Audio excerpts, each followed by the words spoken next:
Video da me we ko dole shwala galwa kumtan. Galwa kumtan ci mar ci kwet ko komen. Liel muor kana lwal muor ka tier muor ka lunja gwa me. Bel lielu ben kwen gwa la de jitino. Yen jok sam je dia lan gor yen o kur me be ko lot. Mi ci anga loy ka social media na ramu wala inde weja cross bel yel man ngot. Gad jok. Chet jok. Galo kum tan wala nil gel mor ka video gat ce ga dirale bertier mo bi mar ban ko da ci poj da jok galo ron mala lu mo mor wer gor gwa shwa mor ko kana kwet. I'm just trying to correct the mistake in chelel del yel mo de wo ben we mar ban ko da ci poj aba mor ko choli kum tan joy ni yen ga yen kwait liem de tal kwan ci ni kien kia gur wa gur shole tan galo kum tan gwa atil gelu tunu yor gelu rar achil gelu poy ajira manga dara matel ludo mona mar bi jaban ko adrin muor sanman akan yen gui la we gui kam chi ni na ne ti la loko tok ano lar go chi ko ri che de lar to ina me dia wona je ki dong mi del gelu ben tan ke je chi karabe ko comment section de bi mar ben ko ci laaja tet wuda dil yel mona taral mi lesbian alelu ñoko yor ko pet bogda abi ben kwetin bal yelu ngoda ma lel ci mo rote ci liw anwo ku ji ngwa gana something mu dara la na je mi ku mi correction men la di chu correct na nga mat wul yel guro da yur ka mar gat chat jok yelu ko yel kar yu kun yal galwa kum tan achang no wul yel lu rodien gor ka kwak tok tila to kana ko kwan anga jog yel ci moro bi ban ko man kamar tel yel gur ko ngu galwa kum tan I'm not an easy person but the choli elu I'm telling you mi goro dung bara badda ko kon but the choli elu ci bu wax bi maro ko da jin ñongol mi tiet wi mar kwet mi ci delu ca cu gwar la ram diin mi ci ma chuer a ci delu ca cu gwar ci cu jonu nga nyamala na mete nene de cu ling de ji ansar ci ne to ko kien ko ansar del delu ro wi yur kamara wi mar kwet a ci delu poj yes me again a ci delu poj galwa kum tan nyogge ano bu mara na biyo kwet angu ci lelu na poile yen ya chup ke ci mana na ka mila public thing ono mila dung nuore ke liu del gelu jo gwan taru reng nuore barong lielu reng nuore ke liu biya kap kam chong ni ku bar ni ala bojmo adwa lelun ka bar cha lelien lat ka bar nang na tel lelien ko ngu o cha la ri bar jende to gran bar ke jo jok ti cha lelun jago comment section aram nga daram sha de korego we chi lo ja ko bala wo chup ke chi jaram lo ne je na yang chu ngol wak chi na gor we mar we je ko de chapuj angu chi yana jela la human being ni to take come one sen on mi chi chula no correction angu del gel gur pe no bi nga korego ke commander phone galwak fi nyok ma rona ba do di shamre lo wi maram do dien wi je ko dung maram ngodal yel na tin chen yel ampel an ram ci mistake mar bel gel ngodo mel gel gwana mel gel man donde tunga yodo ko fi nyok jindole chwala galwa kum tane fi nyok ma rona ba do di shamre lo ano bu ban bi maram do dien bi ban ko yelu ko yel gur ko yel gu don ko yel mo don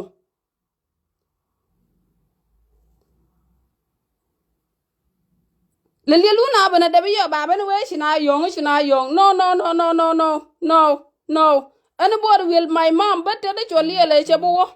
anybody kamar bal yel ngob chabuwo anybody kamar bal yel ngob kon nga do anything don't go to my mom ko jen gwa la du mu wi wo gwa mar ci toile da akar ci lentin mol yel guro chop ka mar ci chop ka toilet de jak tele gwa dong bol dortin galwa kumtan. I will find more detail beji gor gwa ci lelu ro de choptino mi kan yende la luom ke bar ko biana ban kok biana ban in trap ci na bela ban focus ka mina ana latke. Anybody ka mar but de choliela, I'm telling you, I'm not joking with my mom ya tiang chien joke je. Anybody ka mar bal yela ngoda kan chang na lep chien na believe ko chang chien na believe kan de ka run wang bal yela ngoda kan ya 2 minute chia pala jek munga ji mi chi pal ajin kwa munga che ya na la yen ne ti chia ngachi le yen ka wi ko ti po de jok aliel mo ro nya comment ko chien lel gur chien bo block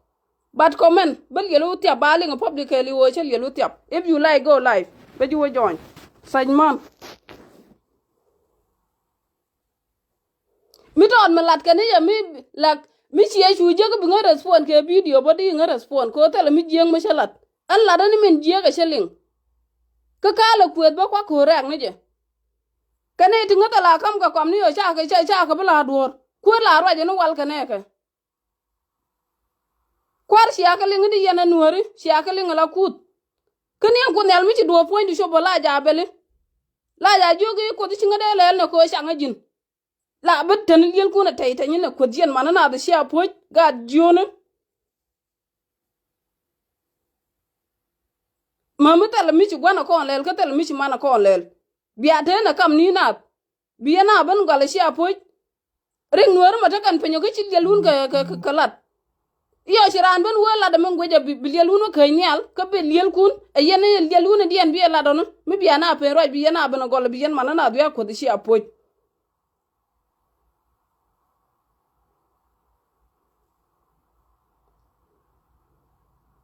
araro re nyogo ku da mar chien del maran chien bo palwo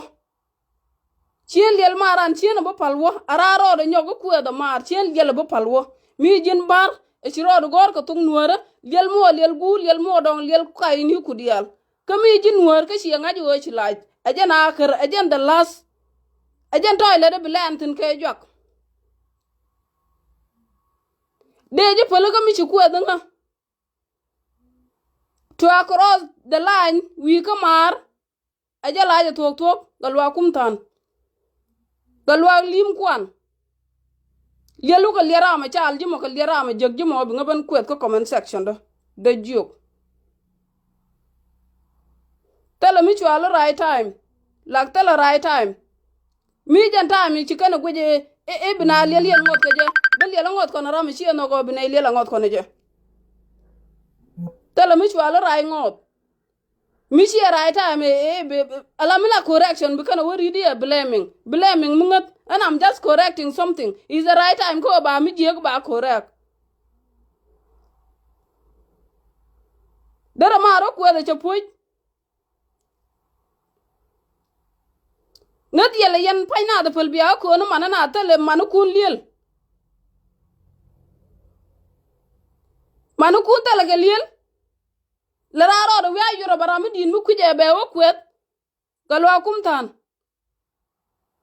mi ci chupe ka ngam bele ka ngade ye chupel ka ngade shwan kono ji ne di alde la rana rini dunde la na lo je mat churo ro do yoro binyan ko pen wi choga du ci poj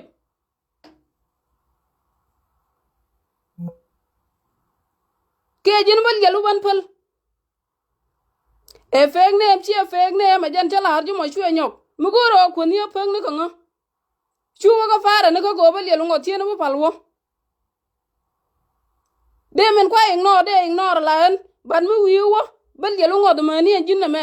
is ko ma ci yalu ro ko la gor ka ci yalu bo ma yel gur ma yel mo ma yel kwa ni ku dial sajman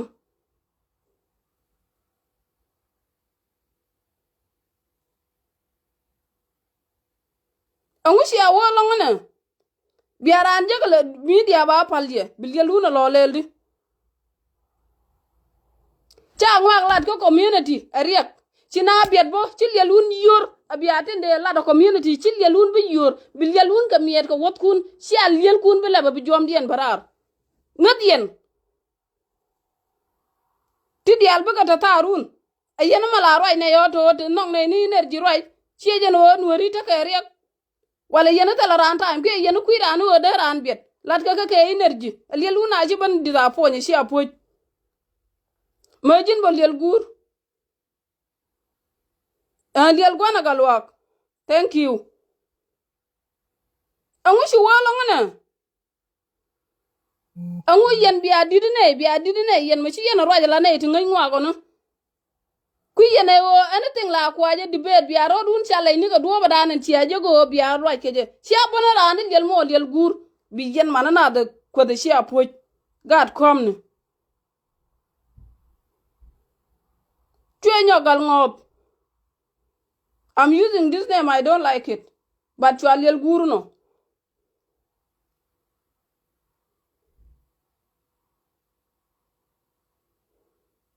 China ate ria gana ba ngai ni o chi na mini china ate ria ke ni mini but ke ni mini nuori ti ba lil ken ban ke ka wich pam ni. Ke lil ken cha ka bor ka let pam.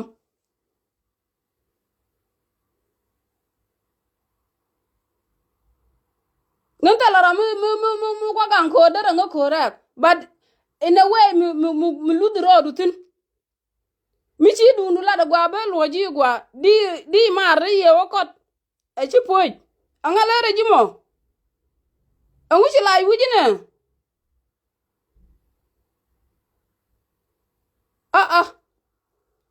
Ni pan me kuot kana bere pan chiene bani al ko nga je kuot ni jiter they can say anything they like chiem de nuoro ban ga je bel yela bele be mar ban kuot che poj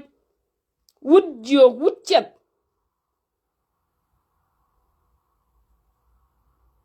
madaka ni te tinu walo an kor angu ken yelu ken ro wona baro baba ne ni jiga social media ko kuot manana angu kini ya de bla da ba we che galwa kum yelle che bere che kana I don't know jira mi chinga joga prero ko da gang ngan tinu na me angu kini ya de blado ba we ci galwa ga che lel no please che garwon mi chwa la galwa kum tan che ni short kien that's why I say I'm using this name and I don't like it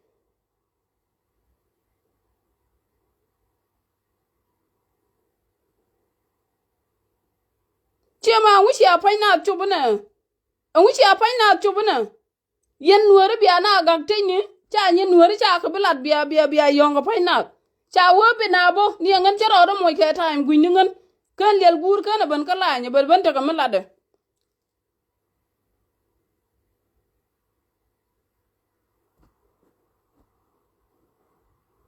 Edward hello.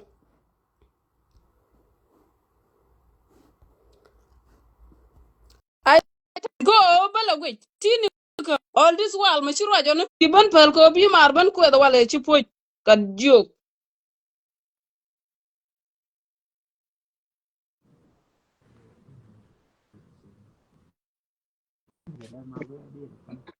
Teddy Mala. Mala. Me lo di ka nyal. Loy de chaka ni al te ko don nuor mi shingo ko ka mar ka social media ka tele murum ne.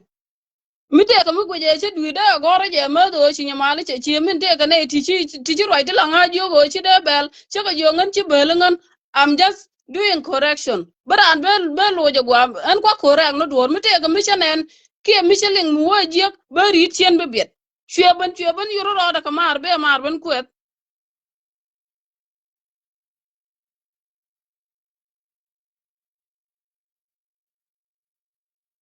Ah ah. Angu chi apai na te abane che ma.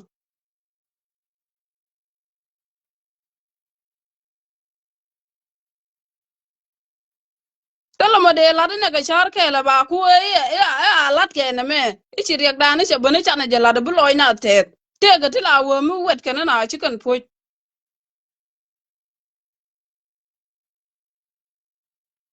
Ti ga ding.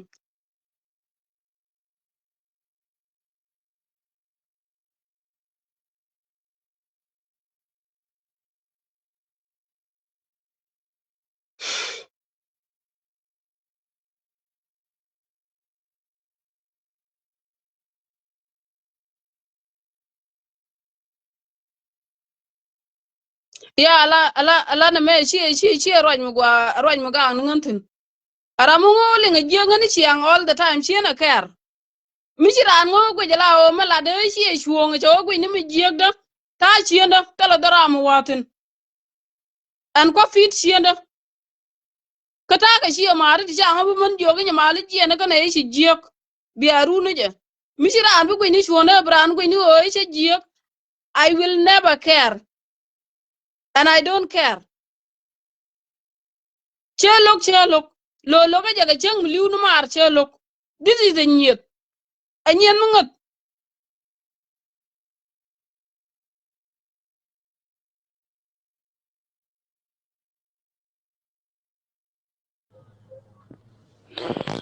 Yeah, I think the connection quick on interruption. Yeah. Okay. Then so go to yego kai ne ala ne klo ju palping. Yeah. Yeah. Thank you.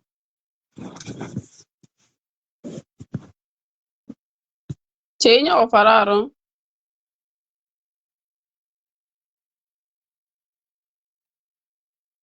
Wa che ji fara na duok jega. Ala jin galwa kumtan. Ajen masida na mo. Mi jira mala te jiljil ka media ne jai da gwa mi ci commentin. Kudina tit comment ku ko ba lelu ngot cha lelu bu palwo. Burom ke young mododian mi shenya malu run be lel gur chet pin che be let go. Mi jira mata ga yil ka media na lunu way bu comment ka je. Mi sheja boy jira mala jai da mi ko da na haw ku na ramana dong mi sheja go bu dol chu ka fara na ran. A red line. Chia teng mu gwana mo. Anta lel fara nu ku ja ko ban fal gwa me. Ko chi en chia mana na bia pal bran welu de rode. Mila jiego cha maran kwet ke la jiego cha gwaran kwet. You will sleep and understand. Ko cha gel guling win moni chwa liga lwa kumtan. Chwe nyok. My how me bu comment ke je kana. Chiwolong.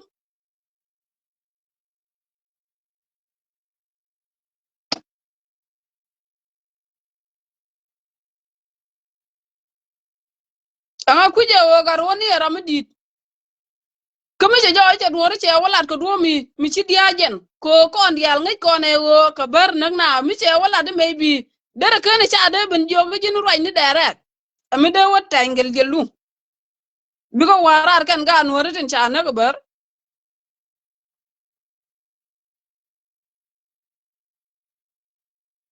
Biko warar. Kijan ba yi chu da ka je mi kino ko men ko media ba ju da ka kun ko joji la ram di de ne kara je ngori la ran or bang ra la ran or ko mi to ga shiok cha je ko mi choro du yor tin tie lang to je la ba ka tot do ba di oran di ye go je oran be or ke 1 2 3 chi bi long na bang bran bi or e kuin wan mi tede guji che ti ka 30 plus years ke chen ku ka ta 15 ba ngo de shi jina randi da ka mi gwa kan mi je de ye ngai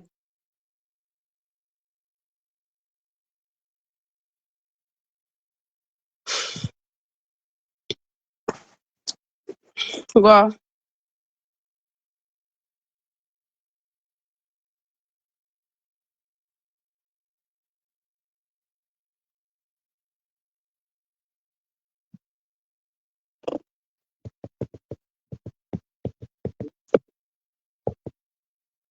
amare che wien wrong adil Mala. beautiful Ora door beautiful me nga na. Kia eh gada. sham mandin mi bi ke Yeah. oi jin ma tu bi garar sa Hey, gan mo tu ko sela medir. Nya gora. ma tu ga gara Be che be gwa be. kun na me Hey, tu na kuen cha dag ba. Ka ba ilu ba. Lawo berpe. Calm down, calm down. Yeah, lawo me chob ne para na rana. Siema ga. Che lai na boy te. Bat ko chi tok do moy ga me nyun nyun na na. Aye ku ben pin. Ala ku paliang wa mo pan. Tela wa witin ka tela chi mor to lugye ka tela mto bat ko chu Right. tok lo ai dum Dr. moy ka Galwa kan min rol tele Michel hele Dr. Galwa gin Galwa rona ni shaga dubo. Tele Michel hele kana ku tele miji but I have to correct anything. chuna ta life please. Yeah, we ran correct mitatin. So ba joni ji go ku ye ku palpin. Kwa ja correct me Donald Trump mu kur win mon keleo. Ka ken Ga kana lo ma arwan ta tiel. Ana ran te ga right ko min jene ne jek be la rar. I'm not selfish. Mi de ngwa de ga gwi de ga lo jire changa jire che damar. ga lo arwan jen wuda kwar ngadaga. By president. Jan kuwar gambele ni cha we investigate che Eric Dialan to gambele ka chuola de idi wana ke ika kuje ta liu kana kuje ne tin kana ajan ta chu kore sigat galwar won ki kan la die galwar won tu ban bi pas wedien bana mar chikan poy changwa nga chegyok. Yeah, it's okay. So cha en min ci ladan en chaling chang men kana tuk bone tel mi je mitatin huñ mona ma tera mi cha correct. Ni mi rami kana kuar mi ti doru tel mi nang je kan nat ka tel mi nang nat ka nyin ku yes chai de correct. Ban mi jin kuar de kot ka tok de kot ke kai de kot ke anything. Ka yen chi ma na galwa chi aro kun bi ben je gwa me bi alo ka ne kel ma to de bi ka nyal che ye benam so goro bi aro kun palpin angalwa du na kana ka te de me we war wa bot bot de la ro wa da ni chi ku ne chago so she jin ya ma la men bala ri go chi tok du chi ku tung moj a ku pe no chi nyol ka be wo tap ka maran chi gwaran chi mo ko min chi ba ku en ba kir ku la de ne po ni to kon to bi ji la jin so ba jo ne ji ne a ku to ko no na chu le lo ku da men la de ne len kon ne to kon ga na ku pa la no no chi lo di chi je pi chuo ta da liu ka ga no ra na ra nda ga da bara so chi ku me do arian kan ko ro ke ni jo gal gal war wana de we chi na de bara no na ra ba bara mi te ka mo ke la dwer ba de la re go na me dwer mi chi na gor ka wadu na go ba ya ku da na ba pin wi ko bara ma dong mo go ba bile mo ba la wi de be ne ko ma bi la jin ko ra bi ko go bi ti je kan to go kan yal be ka bana Ni en business tan ko ko la nga la de be ja da ko ni ta ko tan ko tele jen chi mane. Ten che ko da ma ite te ke mane ya ni andora na me te ga nei te panana ga chang charan kuet la ran chung lu de ni al ko nge je o jiran mi chi jino public figure ba ji yi kuet ni en ya mala me mi chang wo je bono ko charo de no ko media wada dong de ran wo ni ro de ko kuet ko ngude chiran ko exactly de ko ro ban der mun ga je ko ta wa na do ro de anyok anyo ko da garon tel mi jing mi kan chalare ya ku ya tan ko kan ya ku bela ko kan te ya te ga shi man te de roi ko kuide kan de rek ma sha te ga shi man te de roi ko kuide bat kuore mala pal ga na bina kuor ga le de ting le de mi jing le de mi gwa an bono charo de explain o ala na to ko comment section te je ko kuor bel ka je ka te ga ne ti shun ka el ka je and then I have to find someone o ma bel ga kuoro ka te ga ne ti la do sharo ja gwa mu man min che so min jene tin o de bala ta ka right nur te ram bi nga ke exactly exactly ana ran and I ta ka have right right to use the data she maratin data ne ti ka botin and gambele itself ni yen chet joni to right gwame ta ga dortin timon kan nyamal I have very right ke jen gambele manan ke Ethiopia angan kan mi shada ke Ethiopia bo ta ke right lanyi yen chet joni to kon ta ga mi la rol buñ mi de ku ma ngi keje changjel yara nak de ran chul ke mi to pin ko ber ko ben pin ala ala wa ko ala ko chi to do moy kala cherom ya chine point ba chine len kon to content which mi so chine jega point we chine de len rande en rante ke business mi de ya pin tin na rante ke shi man de no tin na rante ke dunde mi ngar ka ngar ber mi jega which a responsibility dan kon dial anya kwero o cha choli kwero exactly da ngan pin da do ngaje everything che jen nyu ngan ngwana de mon o cha no niam na di kwero without chi man right ko de chi kwero an kuwar min no nge wi ko ama bate kana to ngwan to ba kwan ba rama composition e go ba sher ba ka ban mat ba ka no ngwa kel ala ri ran exactly kel karo ada chana da nang ne anyo ko ne ti roi pin gwa me chem chi kon chup ka parliament te ne ke riel kel mi ade chum ni ji ko ar ma dong che video ran che banen ala either ne je mi ne je ne je by mistake badil te ke riet ken me ba kwan ti ram ke lo ka rade je ne te ke luge da ne wa te ke lug mi sha ko lugu chwa wa e wuro me ila chame ba yang be na ba wa yang be ya bi je Chala ngana na ibu ke network bel no punji bano la ndia nung ti ka ding. Sorry nya borsha. bi na du bi ngange cha ko tung ko ma dong ba wa be wa ya be gar me ba wa be wa ko lak be ba sham me ne me shi bel ke chi ka shi ke ka wa me shi bel ke shi ka bel cha ka nger shura me na ne la wa ya shu wo wur me an point na goro ba nga moy ray bel ke Easy. ko jen me dan te ka wa o te kon te la ya ga ta ku jogo go te la gwa me na to ka je me shi na wa gwa lo e wa shu te ka tu luk shu na dal shu te ka dol ti ya te ngarar ne ne alo tar ti ya dan lo ku luk tin shu dol wa ga dung mi gan kuor e de la to ka ji lienan kan bele ba ka me de shu gwa wa we da ne che ya so che luk che shu ban mo pin ka ku ka mi she ka no mo che do ba da na de lu gwa mo pin ga ka je che ban ja kara ma dong so te ra mi te ku wi de kara da wi mon ana ran te ga ka mi ton mo bo ja kara ma dong be ban ma re te ka ma nan te ga je so on kuor riet kon ida no ke che lo ke be de te ne ken be je na nyo ka ne to kon ti liu chi ka re ke chi ka liu ba ka cham Exactly. liu ka ba ka ko ka te ram ke te ke family mi dong ro ma Dom ni to won Stephen ta mi Nas na to ko chi family na mo chi te ram dong mi bi lo rom so ka ku ka mi she ka na mo ta na ke ra de go de lo na de ka jas a mi cha de lel ka lan mi dong de ran loy de ma loy de ra na kwen so ye ne to kon te la ur la ba bia ma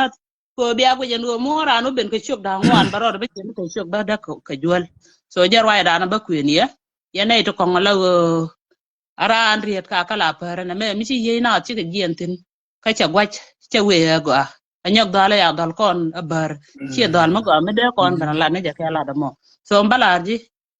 nya male pali ye ku pe nya ja shi loy du shi ku tong lat so calm down ku kwe na la poin chi ne men dana la de ke lu shi ne len ane thank you ba forsa bala kam da ma na ji bereja Thank you. Thank you. uh, Yamungo. yeah, okay. Go lingi jaw de nyamal. Lengi. Okay. Yeah, che jaka request no one ka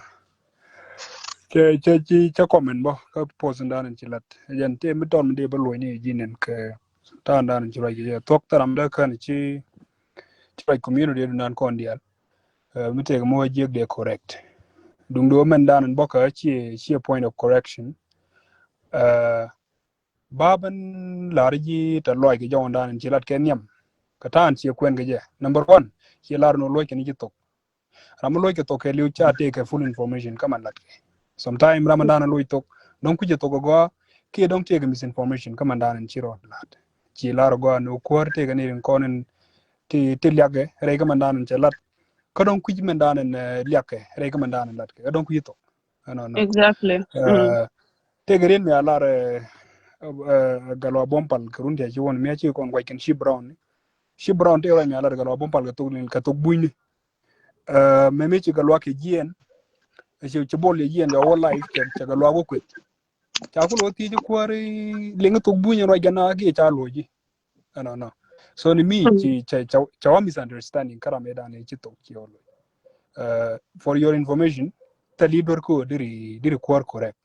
dum do tala me ci dir tiuna danen ci ro ke je ke liu jawon danen lade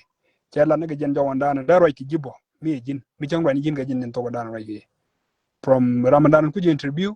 chaban kai slogan mi cha confused Ramadan kama information bo kuwar bari ni kai nyok dum mi chara kuwar mi tembo da kon la dre imagine danan wi kon tini tin kon tike ke tini tila kwa la ka na ka jok mu dien mani jin bo mi go yija wandan ro kuwar chaga ne ka tan kwa interview ko je charo je lo pol point ro je lo chaga Ramadan kuji interview no tele mi che dur ne rin kon tin nang na cha gotin kon ka ba tin cha lat gotin kon na kana tin ba cha lat mani o ne rin kon nang na ka ngani cha lat ba mi o ma o ka police ni na ka ga tin ta maka bar kan diar kan rin kon rama na kwit ne rin kon na turbil ka bar kan diar ne to dungu ci kwara la re doro me ne ko didi ngona gonya kor ba to kan tame mi kor to na gonya no again kon na gan ka dungu exactly problem no gotin kon to kan tin cha lat already cha lat tu kan na to ka ke eno to ka wini ka gwam da kan to tino bonyen danan kuran interview te ga dur la do ya bale te ga do mi ta lel ga je ngai kan ngai system da ne roi ka kore jo la ja kam ga information te bina confused ka bi ga nor community on nga trap ba kuwar ban rin nike la wa nan ga je ne be o loy gwa danan gor ka mani o ku yin an ga mo che bale ni nan bon yo kuwar ko loy jo ka ma kine te jo che ti yin an ga ramadan na ku ji chaka ke cho le di ramadan ta nak bang manager loro ramadan kam ji information ne ki ramadan lu ji tok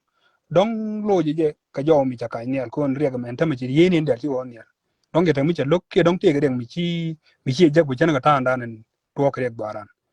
but for your information chi dor no dir ko bel manian ba mi te mi che du de bel ne rin ko on guji ten laga tele mi je mi che dur ajen ta ya go ka da ro ka na du mi jan ta la ro ko kwartin ko on chi wo tele reg ni mi no so ramadan en chi je lo to aja ramadan de bel ma ko gwamrun tit ko mi kan ji kam mi kan ga la din detail anyo kad last te gotin kon ne rin kon nang na bu ji ko ga la eno la kan ma ke chai ne ne kel ke bi go nyogo mi lo kan dor che lat bo no te ga ne ri chiru la ke te ta america da na mo yo te bina ku ba na ko lo ne ke no so no more correct kata anda na ngai kon ga ye ngai kon no ngala na mo ke yo ngai kon no nga en information tin kon bu ko lo ban ke inte ke ne kon tin ngot ku case investigate e wo ka ngane ka ngana la kam yo to ni mi cha kwar go ne kon bi investigation wala but chakala directly no duor to ko winit ka ngane le to la to ko location mit ne nang na ka ngane chala ku ti jindo lo chakala tel mi cha to mo ke de ni bo kan den kon nang na ka police ni chakala bo no so ka jan ta ndan de gwi de bel ramadan mu kamji raman ku jawandan ci ko ku translate maybe kana lat ka translate ka gwade kare ki yene nda le ka ne man dan ci lin kan yam di ku kai di man dan guri lat di lat amani ko war mu jawandan ci lat mu je lin don ke ban do mu din ba gwi ni je no ajere ga nan ci ban doran kan dia no ka ajana dan rob ka nin ko ba ban nyogo la di go no tele mi ci reduire tagalan ka gwadi no politics is politics sometimes in politics you shouldn't have to talk directly like cheating conan we they point out ko kan has a civil war what government take a vice president take a president dagan in kon lat kan dagan galat bat which a civil war a cha kur mi na ra da ga ku mi ra da ga dor jien yi dor me jien okay yes tell me da politics tell me da kur ngok lat in polite kije da ka lat directly ko changa cha civil war already a dor kan dor. But right now, government is still a government, and there will be an investigation in future. Ganga rode katang dorbo katin kon dan awo jigrun. Ano jenta nan goro de peta ke ko de even correct je mat. Chi dwar correction chi problem ka chi it just correction ka ta ngoji je. Kana won misinformation ka dan nongji jo.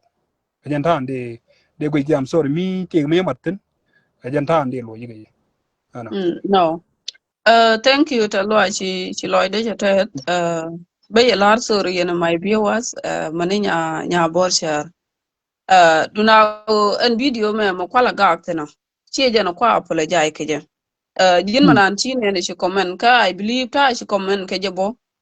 chi lo kwala kun mi jin gwan comment man yam ke jin gwan comment me rawda ko yendi al che lo bat chia comment ka duo mi la duo bluda la rana man gweje and then cher an loj bo ka duo banana dong men chat ke rieda danen chirana lar to video che gwe ngan ko ja mare ka cha admit bo ka jen video dan men cho comment section to cha garder te ka ne ti bel ka je ko ro puch mi jo ka je chi jan ta di la den mo ka ne ti jo ka je men chi la di roj mo kwa and then chawa kara mi ngaje de ngaloy tok ma min che loj chawa jojo changa kam information e chakama min kula ta kai respond da nan don kwala ban kore ka kwar anyo kon ngai kon e o ta da na don let bera ka gambele da trying better hard ko mite ka mi da kon no genocide kama dan ko boy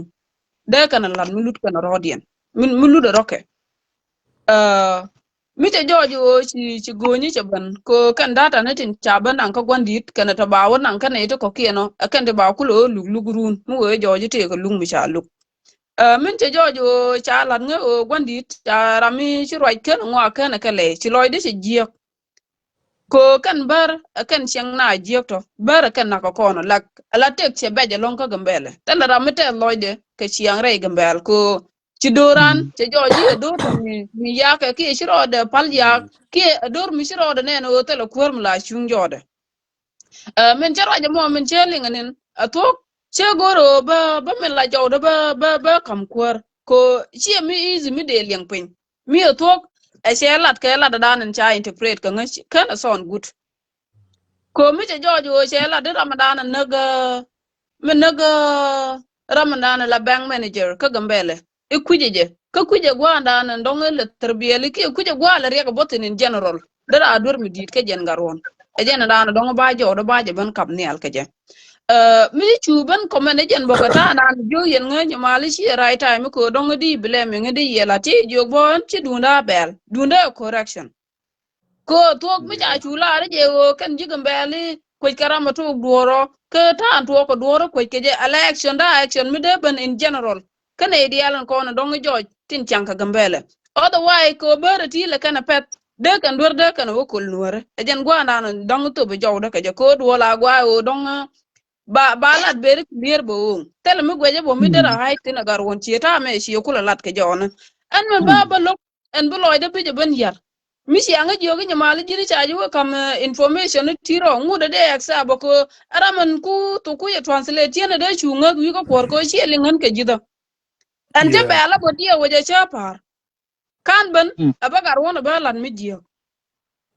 chiro ni ngan ka Go. pe gawana na dong de ran to ko ami chi loy na te die ka je na pin ko we don't know ma tomorrow run bina liu and then mi chi mi de ka ta ki mi chi mi de la de ngaj tela mi de loy de te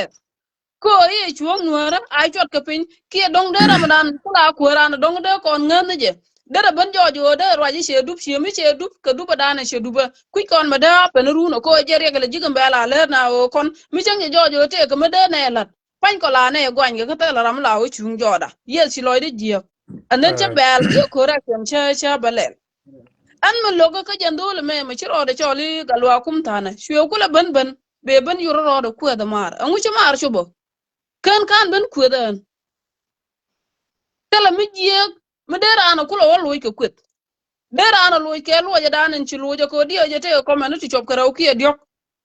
ti sia ko man tino gwa mi ta ku jiene charoro wa yur a cha me lade ka tuk de che kwit chiena da palwo Go. dera an Do. kwet tala ngariek but ne dia la ti ta ka mi dia e chakalan my weakness side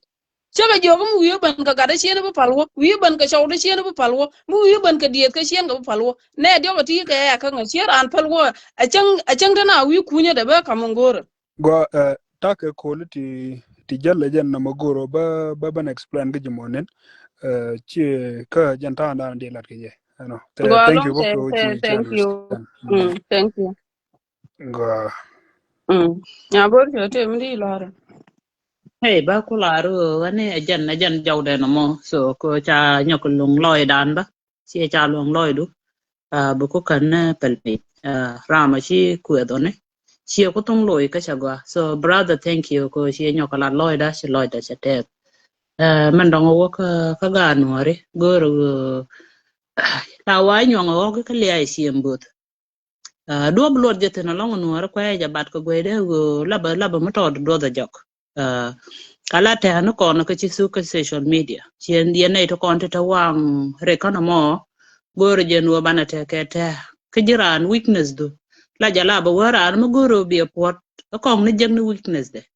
weakness ni kono ka cha ne na gwante aran ala gwada dana la kono rotin min je kono be jalong a cha nga je bar e jen be bar kon tu ka je dor mi dung tit ala ba kon tu ka jen mi she kana mo chị mình chỉ là đi nhà malte video mấy giờ nuôi chúa nó quen anh này cuốn trên chả nó phút con nó quen con cái này thì nó cái lem ngoan cái number mới đi chứ tu cái này so yen lá đồng ngọc cái pel alo pel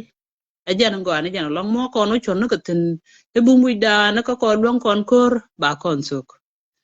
thế mà là cái giờ làm nó sao khawaf drab be yalo so muguru be making life guru bi ka bi kwany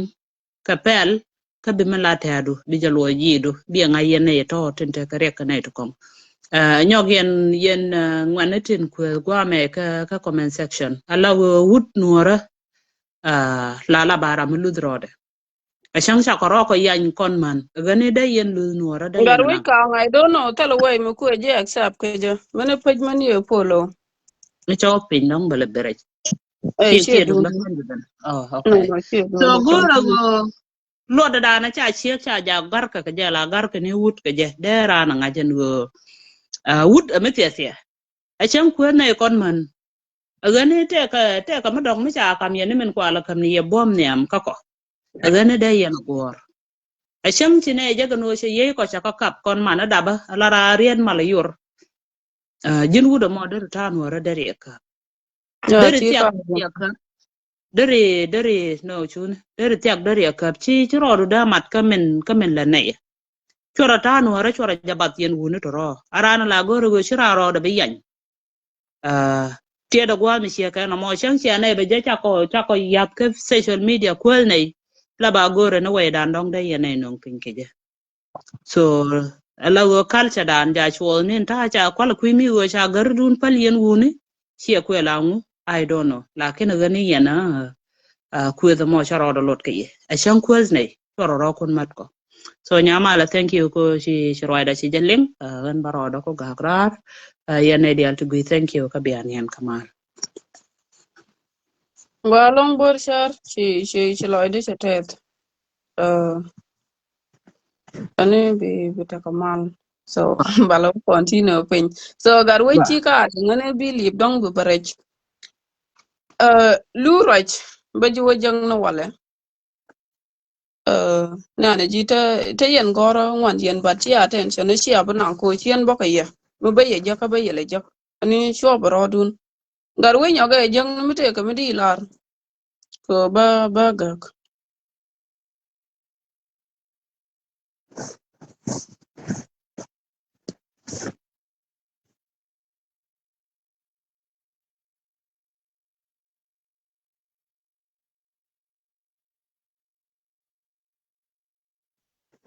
ya ti ka ding ejen jawde na mo viewers kono jen dole mo maka na nga kweda ne chi rie ne jen dung cha kweda no point bo dara gwa cha pega da na dong da ro do yur ke je che quick cha nga luok chien bu loy ke je ani a kwa lim na garwe dong bo barech ja ka ding mi te ko mo balat be balat yene de ko kien den kwet ani continue ba time dun ba le jak ye bo men balat ko ki dun ba le quick garwin mani a council la o mani la che o gen yal video che re de pin bu ko lo lu njok bi ban nyaw jang na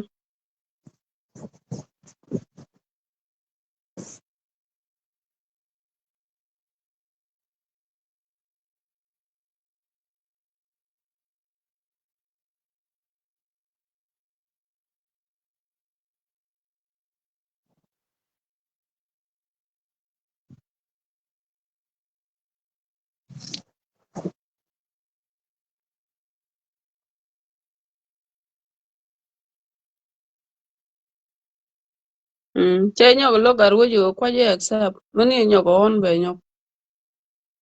do no kwa je motwo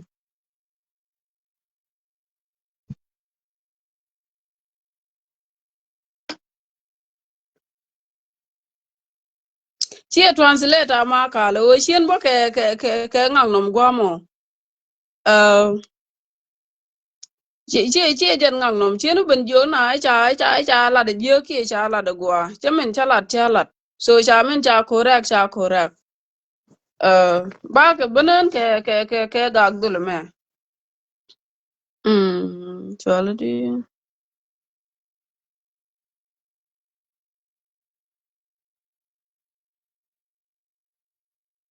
ya changu nyodo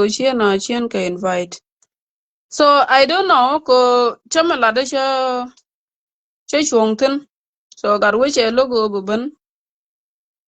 mi dong te ka mi di la walat ene bi walat ka media du ba la wali ngana ki ba we jekten che logo no ji mede ji no ndoro gwa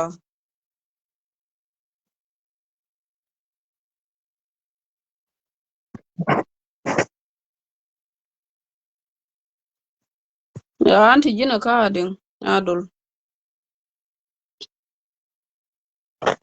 che decline ya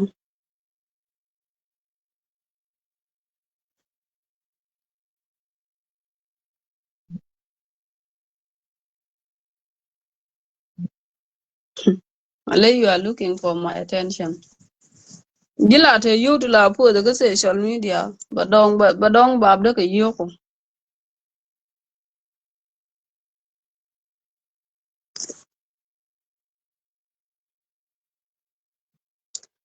nya tiang tele we mi kwaje accept ke je nyoge on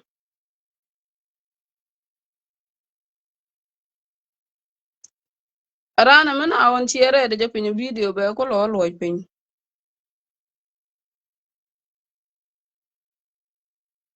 bobo okay ji man on ke mi de ji no ngate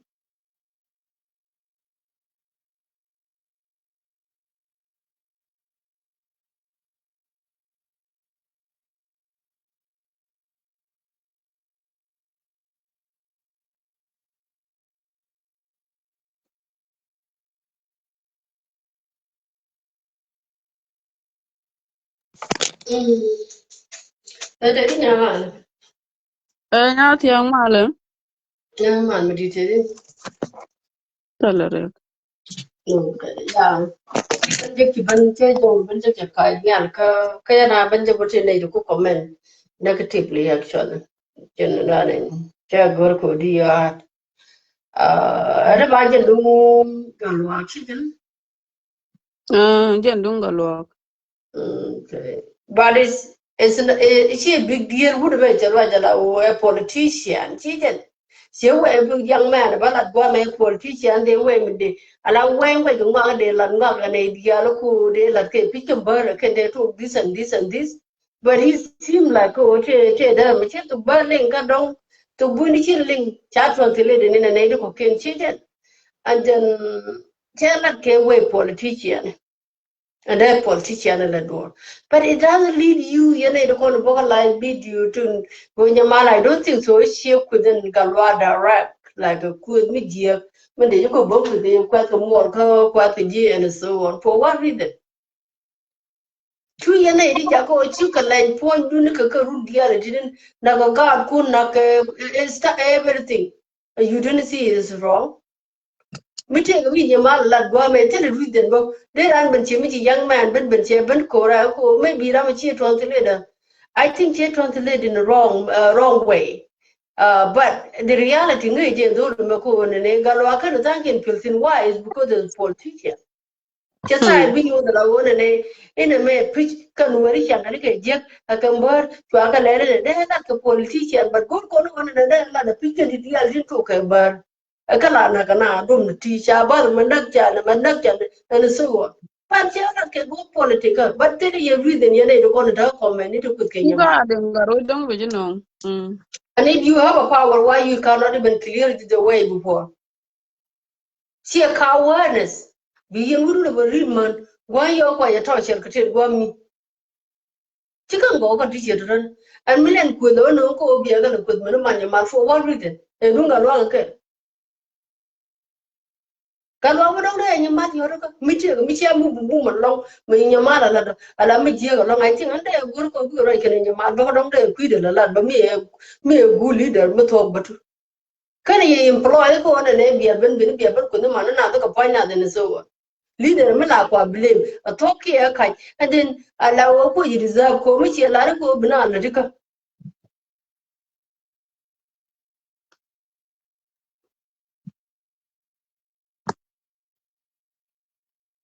te jaw du ngo yeah ke che bara no te ra mi ko na ne mala da mali which is the lie of blame, even though we can get the other one, but could you mark when Muku Macam Nickel, one day, a chunko, Chiang Chang, and I will boom and then it blame with it. Ko takan kelgan yam. Why yam she's getting away with a lot every time Nagana. Kashi a guru ko and a bay action becker. Chicken that can. then me de ber kuor mi jira me ngwa ka you know ko ne am mo kwanye je wona ne ngadi ra me na so what public and I'm a leader me go ba kwet you don't need to be a politician because politician is in court of everybody anybody can say anything then could be a politician tell gonna anything that happened by The mere you network do they she logo no jirech. kind of know more even though maybe and done been being a man ban correct just come in a good way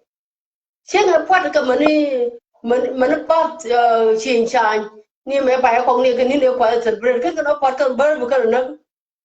how come they have to damage you guys you don't see the reality we can go here can go galwa hem cha ko te but no ti li wa le bagal wa ko te galwa how come we begin mun do ne yanda yara kar ngi do te yara ngi da won mi te you should not come and insult in your malaka man ko ngu ke wo ko galwa ko blame I didn't buy that mana ko ru no ko galwa ngu je gwa ngu te mo gwa me le je na why you cannot stop these people carbon ko ye na cha na ngisha Some I don't know we jin work jin bar siro or some Peter so tiene yeah no re France I do ngajo. it's okay. Yo, do you but drop what's the problem? Me bear this one can't go local commanicun because me a galwa me leader, me cha kwan ko me a leader ka gambele, me let an idea like tell a jin gade. You have no right, you have to step in it be not bunko the dungalwa. Me can pay I want one day I got 10 or ship. Ship. Naganega, this young book me. Yes, I like to look at politics. They like at politics. Children know that in your manga, but kaka in a way, Mugua me tell the good because good is cost a lot. Then go your Mukala with me, Jindy, and then Mukala with me, Jiggle, no point, share up and bring a woman to work. Can I never really tell her? Because she ain't Jimmy Jim. Well, you are calling me can get tea. Nay, the one and Lavanda, Bola, the Benu Woman. What is wrong with you guys? You didn't see it is wrong too?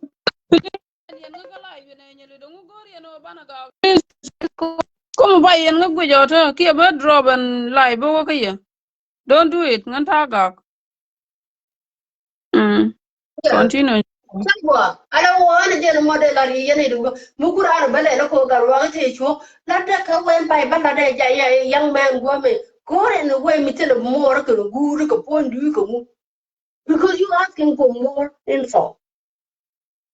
Konya mampai ben ko wo po che po che ga di de che ga ala ga di che bo mu ko ri na ko men ko mu ko kenya ma Quote ka can ga lo mu along, ko ne dia yeah, check and quote can along. ka ga lo mu ko ne dia mi che ko mu ru ko ro ku why you telling your brother because you can clean it she ne go che da ko la wo ne ne ba je wi ko mu ko cha na tu ka na tin she Around ne ka here, na ko the contribution do move a gambella, the contribution that will jai the guam meeting. Nonsense. ko ani ne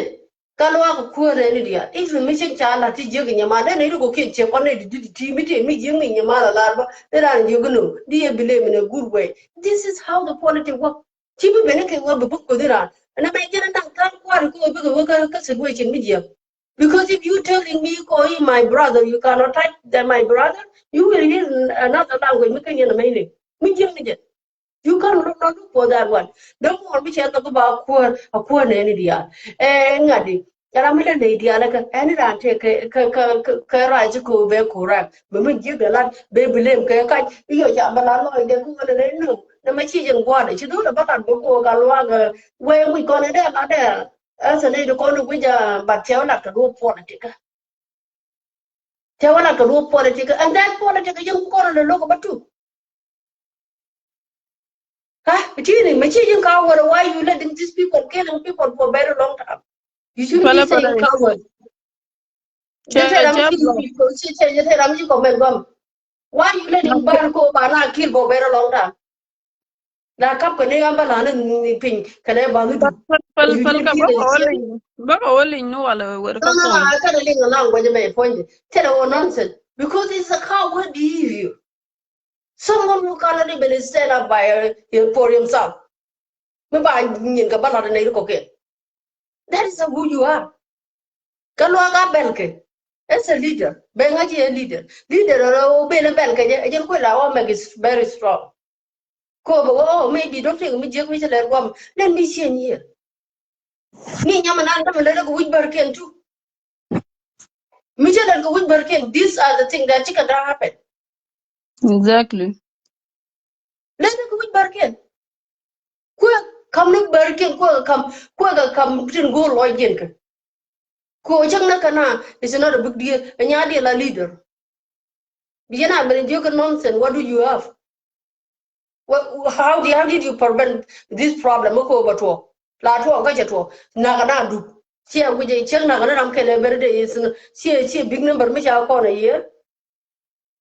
Moko not gonna bomb me. Moko, dear she may nanny saying it and qua bath chain, chine, qua young ear can but line it. You've been destroyed. You let people destroying your stuff. You think you're a man. Man, I take a kind of. You don't let other people go to a you don't go. That one is not good. Any how got to it. Any yen me check with a chat on the lid. I check your man and a letter, man. Correct her in a good way. And then they understand Bako and yeah, maybe don't rub a major take a loose translate. Kaway and a million yelling a marriage and water. But near the name woman and the changa, but you got a lot of Galwag check politics, check a lot, but check Guruko, Belaroko, Inga to Koro, check a mention of needed a banu can bar. That was the point. You just go on and a baby blame Kujira. It's okay, I could blame Kujira as well too. And need to cook in the problem quite a court. But let's see. Kangana new to every day, Kangana Nakato, Nurina can burn, no. Barakana do turn it. Respect other people opinion. Chikango. I didn't like it the way now we insulted Kawana man for no reason. Kokojan point. When you paying people. Yamana and charging. Go, yeah. Thank you. Take a gadumia kala go here. Okay. Gua Welcome, brother. gua nyamal. And data no thank you ko chicken no nyal kenyam. Dara gua boko wejo link for the first time. Lan content ko lan kanen. And bo cheram lama boka karwai ne la university but and point me very crucial ko condial because ko con it not mad no con. I don't know. Mitege midena yar. Kete midena jako bina gua. For con de jere na to ke time me so and back up point dang ra ko wa de jok chero cha je kia tok baben jen ni guam tot men yam dara de la do they apologize on behalf of the gentleman and dong jiben ne ka frustration che goro ne beji chup ka do gor che jip ke je de la no sorry no go go be come win me did okay which time at a continent a very difficult time whereby don't take a word of which tape agent na yit kadong life is getting hard in every corner okay don't take a depression to me query okay because a kelm the only way in terms of people are taking out the depression, they're taking it on other people. We take a mekuji nyon one and you are depressed. Yeah, you're depressed. People think people what could I say as a first word? Then with the frustration and I brought your brambadong chida quit be a quit bang. Okay. So they lando cover the wing with it, car time at a continent time don't gorga gang. A time and don't is more of reconciliation car de la a time we don't run when did a pal ke ko go to wana gwen gwakel go to ne dene chare men nan dong do kon ne am do kon lok ko chu kon te kel ke jur mutu kon lem ka cha long ko ne ba wait point na de this are the thing de kon do kon ga char ko ban mi chen ban ne long ko ban ne jo wo ji ka de no any I don't know what happened but de jung ni jo ka ba win mi di char mi che lat bonen no en bi was ka raja nan en chalat cha dol mo bak la chen mi nyok loy keje no ano mi chiran ke do the best way mi chiran let ke mi jek the best way we can respond rami chiramo mi ram ngi ngwak at the end of the day la rawa gujo jaram nan ku ngwak no because biaro jek ti en ke different level but mi chiaw ga jando ba ke le biaro jek lo ga yini take ajan dan dong de nyok mo made je mi ba ka ta nan dong chalan raja ko rane dr galwak gwede the bell the require tet ka men chan rin inter loy ka gwa to di nan chuo ta kon ko to buñ mi tot no kiram ma ji link lieng dan che link je chena da bel bolo woni ko bel kwen kon point by bolo me cha gor ko tung nuore pan pe ni ka kan ke lo mane ber je mana ban ka dian ma chapter but ta na ni ko ni ber be link lieng dan link je a translation dan buto be nan ga do banan en che link je okay so that make difference then allow information healing it comes in menan ne ni je ko wang du ke chilling and tame ta nan bi la ram de den ke je within that just even if just a 5 meters distance la road again again la goro bi take a verification me blood no mi ci door chilling bram de den bi ti bram de no ti ne dok ne ngwan okay mi ne dok ci mat ke kel ci ram kel je gwel bi nga jo no mo okay jong gwade so ramadan en lu jito te lo ito ka lo mi ci majen gwade period tele mi di mi dong la dor tin long to kan net kon la politician te kan ka bobo bar te ga buin di tan kan ka bobo buin mi dong ci video ma ci nen buin te dwai de la wira na te ni pam cry ke to bar cry ke ni ke to bar pai then the next day me ci ko pose ka ne ka nuore nang nato ka lenga kare video ko di lenga kare video ko ne ka kan pan bar pai nang nato ne what is that gor ko no di gor ko dan bai no so in politics tara ka the same thing let kon momentum online because in time rami chinan mi chita ka frontier ko online the digital world eten ujogi lo jan raja ni chang every minute bera tera kore is fuming it with money is fuming it online again the same thing but when it comes to politics la goro jo break parable ki dor chepelat directly katana nan chalele jen generate ni gwangwar let me say generate kwa because the dupten content work the tung no tuka de maneta nan to ko dor chelat ke yo penyok menda dong wo jina ra ke o di te ka mi doj no in the content jojo ka ne ti ke highlight to look party dan en rich tam look a party dan rich chara mat ka ne to ko kien so that's why he came with that narration ko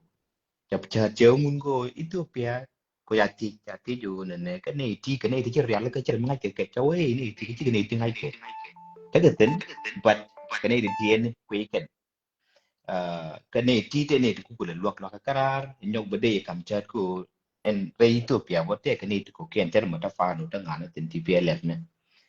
ka ne ti bu chi ka nan long ne te ka lat mi dong da ka lat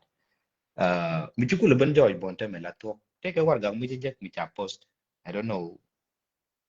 maybe don't buy a screenshot by the kajin wale mo wa bera nyu de jeo cái này thì pi cái rồi nan chu kwar là cái jan war ga chu ben cái jojo te cái link jan ta nan nan cái jan chiu de ne gang na ro en kwarane dr galwak mi jan ta nan ra ko kwar ko kien nu wan dong de par ke wudi chwan galwak tut okay but galwak go dunde la re de jet ne e check dong jan da wa de din tot otherwise pan cái jenemi whether mo kwa to kwa chi jang kwa the request je to ku ne instead of emergency time bi kume be wait back up chal mi to lok chal ne dane wang ni berber sa Berber sabias. yes so pan me chukor choku je ta bol ja chwan ponya le mi to wa jen chi ben ke jamo be belan ko chan wan ga chan ta em chetan down chẳng che bên tay ni ke jok le che delay men che jalat information mo mi ten mi chi chup no no ka kwi kwar na apa chuang no da ponya dio dien ka darao ne yen ki yen mananat no no check ke liu me chap chup gwan nan ni chup ko dara ga dara lon ka madaw be je tamaran whether regardless jin wut mi te ko rundandi amamadu nyok kata kata cheng mata kon won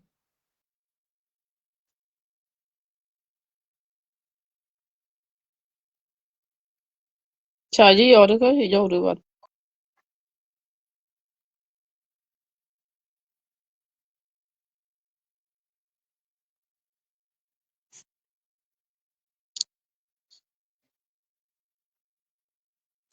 Lin koro. Ramadan dia me chin ta chi chi de cha jawj ba ko de mi nyalul ke Ramadan.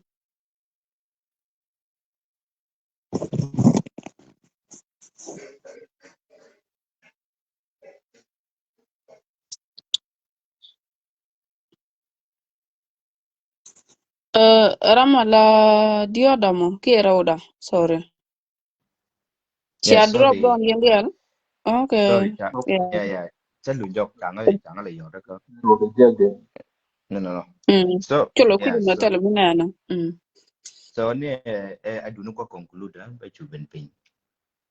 no Tele. no yeah so yen ke yen manana nyok no ko gwan kon ke gwan do no kon korte la terke mi di check ke chonkel ke wut re ko ke manji ke chonkel ke wun re ko che kor mi che na ma chana tiam no no so en kor me koran kon dian de la no mi din check mi chi chup ko ne bi chup ko front ko en check ke da chup ko front ene mi china tiam to the fullest so gore je bu mwar bi yapin kapal menyam gore je ne bi loga nan to bi to ka jaw ka bi loga dan di to ko point mo gore je ne bi ka so these are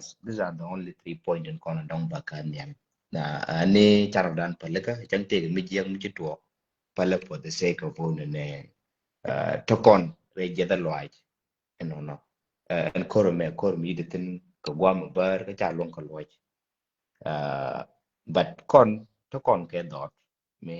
mlate ko kon wore bran pallo be jog du be kot ne be jog du be tim but me chogre riang wada ko da chup ke chwa den gwana ne bukulo liitin but mi ci liej la wa gude je karamana ci liej no no so I believe so no kon dial mo kono chonkel abana sapon ro kon ci kon blan no ne bu kon te ka gang ne bu kon te ka be ke te bu kon ka bel la wa be after mi la wa be after mi je to ko ne chamelat ke chalat ke china lo ko ne nyura mi ci kon chonkel gweje be mal be ben ko kor ko mi chin naga ko na me ngai ka bar mi ta ka nak ya ka nak long yuang dien chan be na te run die na te be de go na ke but ron ba ke lien be gum ro dien be ka nyok to ko si jen tu de ko ne be kon na be kon te kel ke so ajen nan dong de to no mo Ne, thank you for bringing me up. Ba ben Well, ping. she loy de jete de la she du she joy go me bo mi yen jin sam ki junior. Junior and junior. Yeah, de la ru she loy de jete ke tin dia la dong e she lat lao roi ne kon mi la kon ka la de lao ko kon e ti she chup gwa nat tele mi de ka yar ki tele mi dong mi de kon nyan. Dunao community dan chien bila dong she confuse ni jan. Che meng ni ta anda na dong beti keje. Ko kui kwar che yene de kono dong ti video she ling ni ka tuk de ni ka gwa de manda na dong jiek. Ala galwa ga kwede she galwa ga la kwar. Galwa ga she komen ko manan che la ro chien no ko shude me be use dunao ram she komen. Ka be shoot bo mi shet kan shoot kwar. Patok de chere ka min chiene ne video tele mi jieng mo shalar nyok bona ni manda na te ka ne ti shinga jogo chi gwat ko kwi bela chana jongo na chi bela ngan dunda correction mi che jojo dong tenare duora mi te ka mi de wo jiek la goro ba chop ler cha cho le e bela no mo uh mi che jojo cha interpret de jiek tie mo chi ala don cho kon bin whether cha ku interpret de jiek ke ka ne interpret de jiek she accept men dana dong ishi alat ko na me shi jan gwa de sha ku na ngan man wo lo de lo gonu kwit ko anda me she jojo chulute ji na la tok mani ara me chen ni bo ka nglo de rod ko mi chi la chi ran che line de che across ke in a way mi shi nok le na kam na na dong ba kam shi ro da do de te lu dong mi de ji kot duo bo dan shi a comment ke je yene ideality te la action ko mi jege je de ram do diene de korak man ngan bono bane de ko kien baka la ko ba nga korak ba cha nga bu korak ke do mi kwet ke nga ke je chi ta chi roi ke ji ke chi roi ke da man dan dan chu ala ta lo ami nyu no ko ne reality to roi ti chi kon ma sure en chien ngwa chien ku mi chang jo je ryo bo do la ryo bo do nga je do bo dan dong de ryo ke je che lan man dan dong ti pin ki ne ban che ne dial che ko jogo biang apolaka ke lango je dana che ban nial ke je bat che loy de che bur ko tiran che bi jien abo ko no ku ne ti la diet ko dere la to ko nga dere reaction dere kula nen bat mi joje e woran diet ku dage long ni en point gude mi che jojo cha ku ka duo mi chi man chup de jine ko biliu del ngono wo mi chi wo nan ko gwan la ja te ko bat mi chi chup ko man gude de ji kwet tala mi kuje deserve de ram mi chi da ide kwet ne ti la kana le bum ko don ba na yaraken kami mi che joji cha pale jowo ne nyobe jien boru no maram do dien be o kwet wanu o don chele sene chelen bia nga pele ka yene ideal to an ko je men jia ga shalat ladan men ana don go je chi de gwa ko nurun ko mi che ko ladan kuor la o che ka lat ke dong ne ke we ndana dong cha la da ke je ki chi ne ti ngwan chi ko roitin arun mi che jojo chi tuok cha wo reveal bar tele mi de lon ka mi de nyogore la ka e me da ne me la de je yi o te ne me ne de jogi chi jodu chi kam chi to boro de ke chi ne ron ko jowo dana dong chi mun an kon dial dier kon ko ngai kon ge mandana dong te ber tin min chakula lan mandana o ber da working hard ko de nuore de ke jan sai ka dur mi la durien a jana dana dong no ngnial ba ban try o de correction de lat mi che lat ko do mo ko kuje mo ne de la ru chi loy de chete de ne dial dong chi roi ni won bu kwar ma la bata kel ke ye ka bian no go bia puli jire bian an kel ke ye ani thank you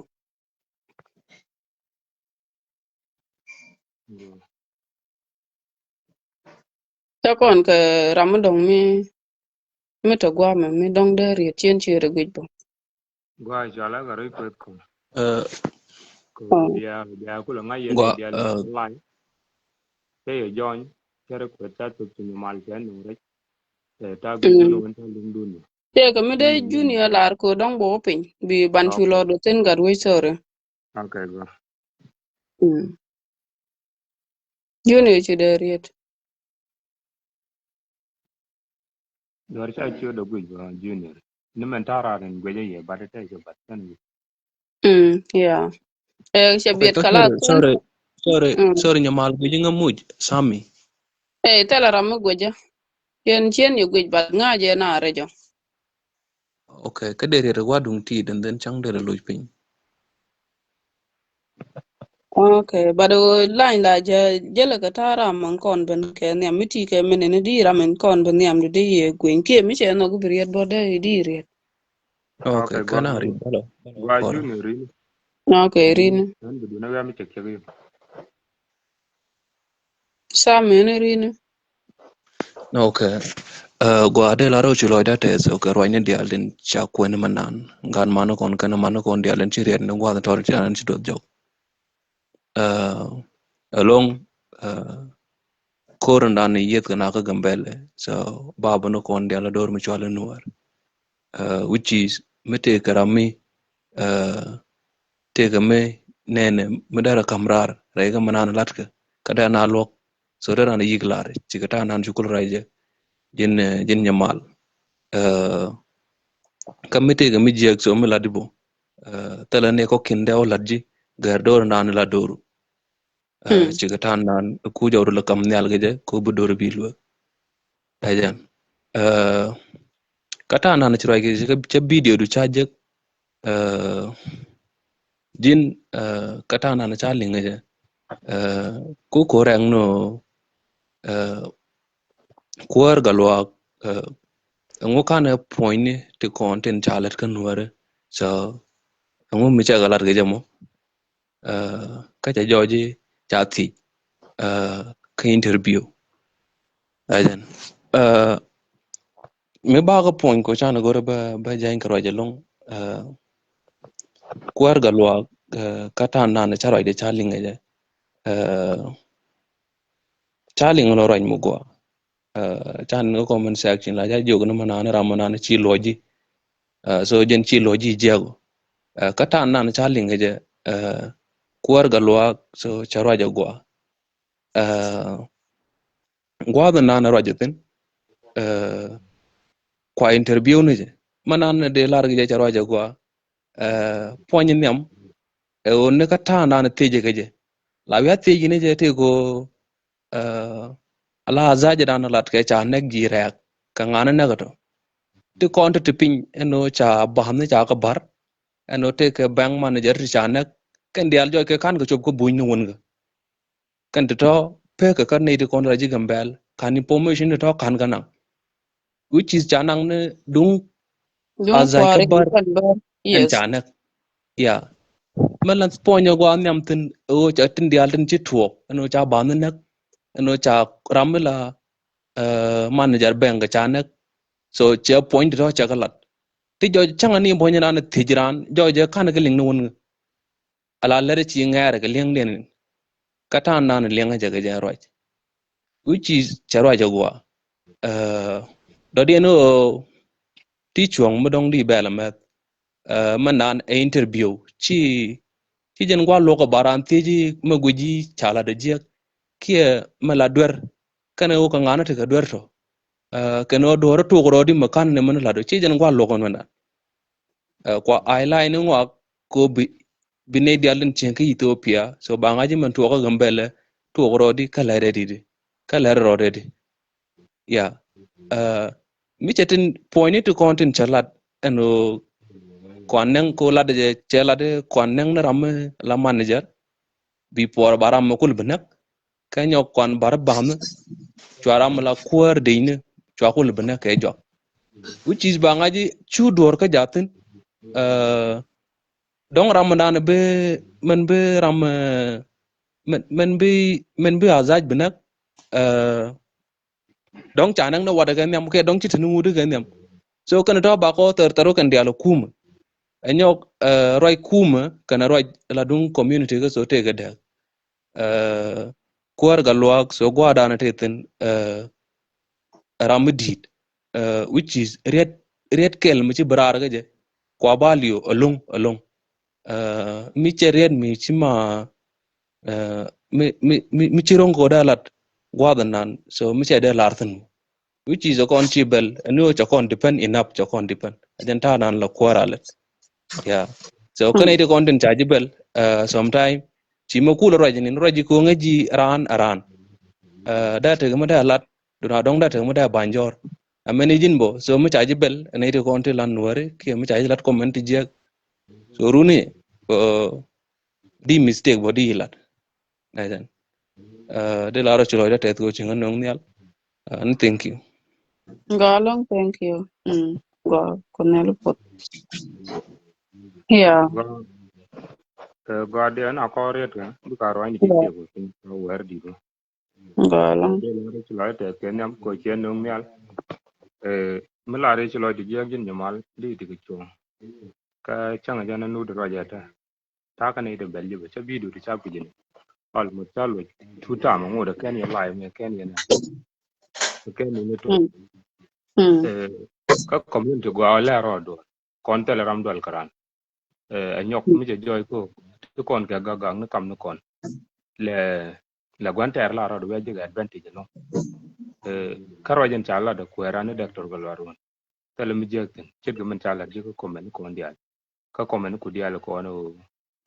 translator a jarama tin ngen ko problem kan je latin to ko bene nyogore pichar ka tin chiro dian la re roja dan ala man dan la interview muludo kwa interview no gwami te ni ka te ni gwa roja tin gwa ka gambe tin chala re de ka kan ti lalat ka kwar ka politic chi mala tin ni tin Nyaman. ira mala duare Anything. Okay, adam ko yo ko man yang la yo man te mo go ba ri ba bare de nyoba. Go Na me. tell her. politic chanki Go. jira mi dong chi politic join kira mi te la ngi jo ne te la politician irwai ne kene kene irwai ne te la ordinary people ka dak ka politician cha ala re o men chi to ko jana ni ne cha to ka ngang de te ne na cha do ru di cha ya mala ba ke lo but men de kon ka bala po nyen chi kwera na lar ka de kon ngaji to ko lo a wo men cha mam Go, John B. abonye Yoroko. Mm. cha mam abonye interviewer o e azaj ine te naga ti cha ga ka be ka azaj chwale di che lar chode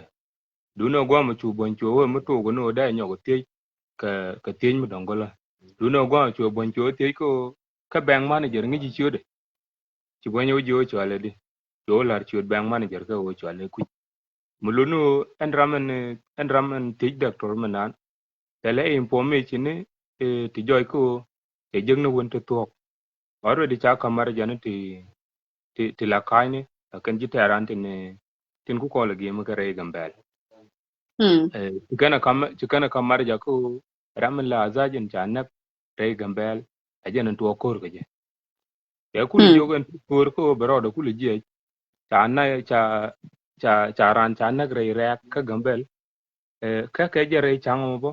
cha ambulance kane pick up car dan midum war daga je na galare be ka gambel me chup ka bolo lo da bena gambel cha nak ka jen changamo ko korin dang rew chwa za chwa kul benak michi no mo chi kwer cha kala denin jen kwa ile jo ko je o ejin dia ramen translator kana lar na gaji kare video ko duba man cha guji nen la gwa guji longo e dongo tika e dongo e tika Radio. ka kwel midi de long agwa e Mm. jini dia doctor galwa ngo kana laro e ka ber ka tindang na gwa mo oro de ebran to Exactly. nge je Yeah. mi chana yi gambu ka bol Powerful. Mm. akan ber ka nyok che lat bako cha ne dang rau cha ka kep ne dang rau cha ko ngun kin chot ken ka to kuma kan kan kap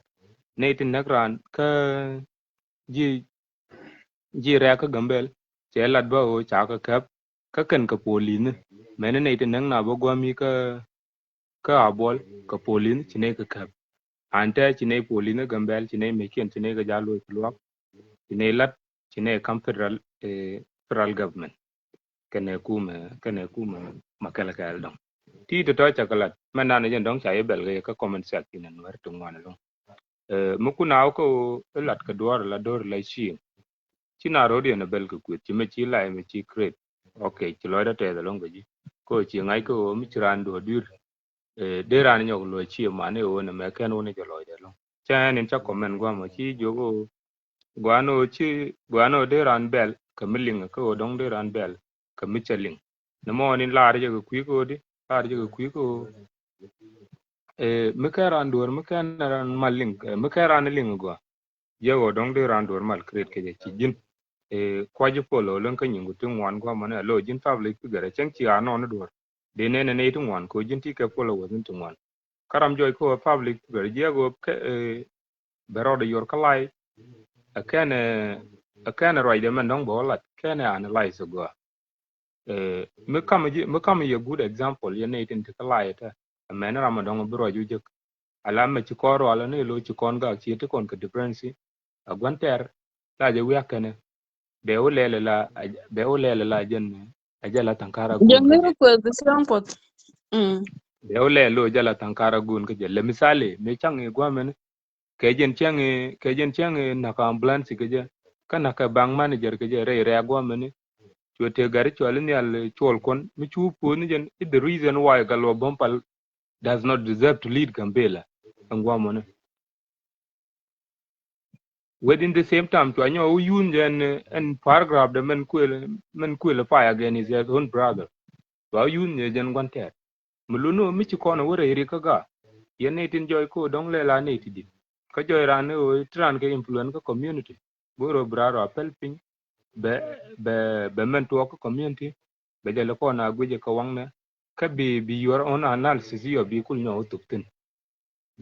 ko ci ko ro dan bu kula mala ban lo ki jin ta ci ro ban ye ne to won to dong dong da jo ko dong de yen ka personal case ka ci jana de ko nang nya ne me ngu de di ka gwantare ne men ci dot plan ga ko na wala kay run ga kon ge ka ga kon ka ro dan ta mi ci no mo ci ko de nang nyok de riet ke de nyok la mama ni yen te ci de cha nen gwa mo ni men kan ben ni al kala yen gwa men roje katana roj ke je jen bo rami le de la politician bu I hope she know everything about politics gorje o mi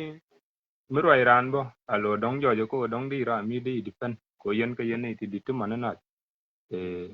de ran roj ka jo mu gwa mi jo lo ka mi chede joy ko dong de ti jeg lat kare ka ne de ko ti na bel ko ma kwa ye follow ga ja kwa ye follow ko gwe ke je tan le de je ko ti yen ke impact ka community de ga mi di de no ka wo nyam ngai ke je community dan te challenge long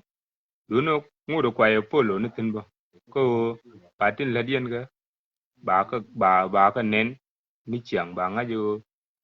ti kon ka dar jam ni ti kon ka ngak ka community jen kwa ne tin dial ka community kwa ko follow ko je ngai ke je ti kan ke impact mi di dir ka community dan mi jo ko dong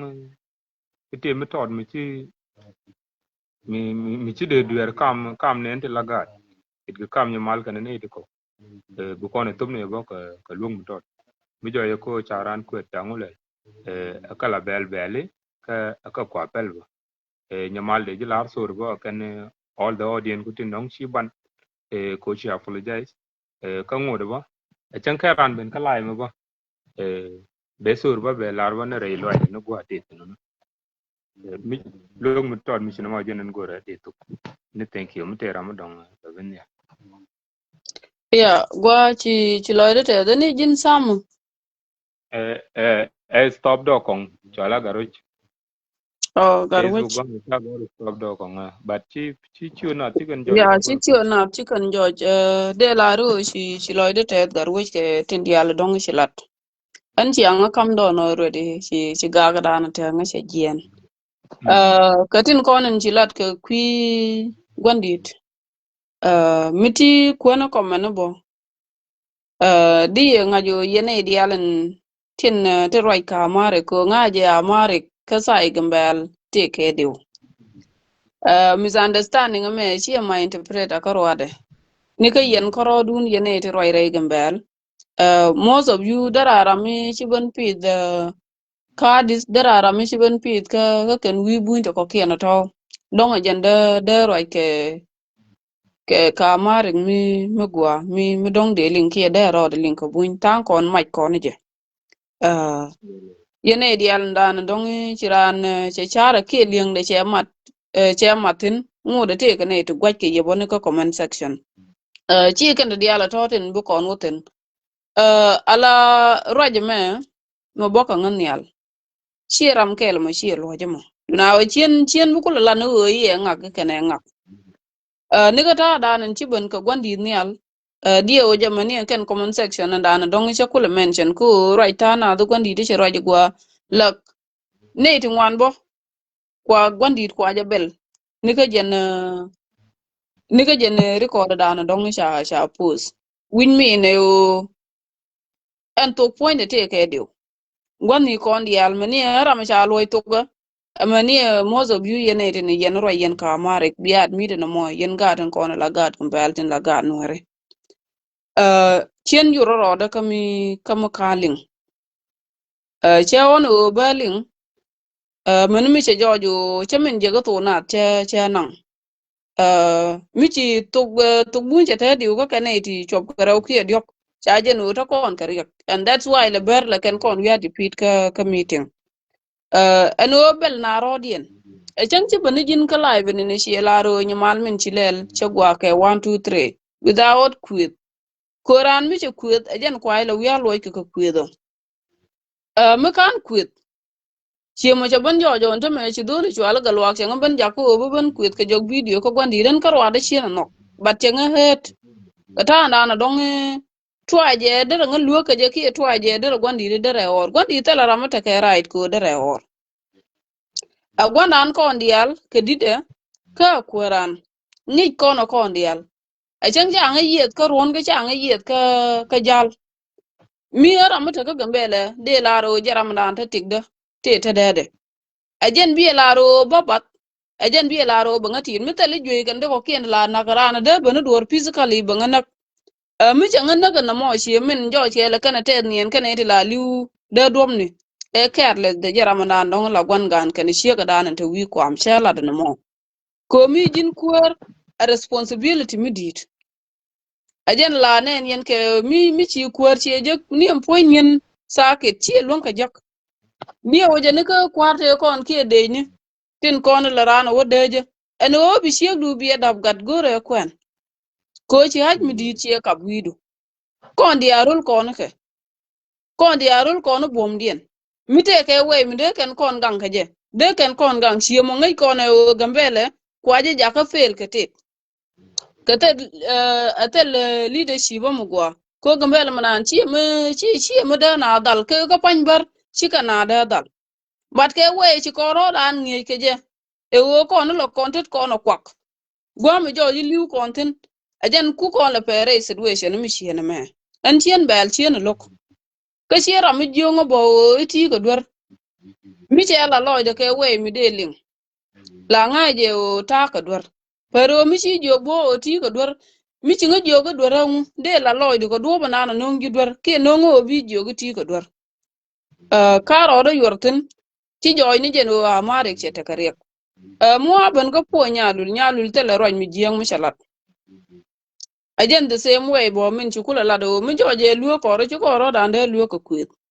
nyalul la no yen pan kun yen ne de ko nun kwet kana ko comment section ki ne din chi ro dien yor nyamalo ko diena angu bi aba luang ni kuna na do ka wuci ya pe loro de ko ramadan e ngwet instead o de ban ne no comment section ni la ko da na de to wa ko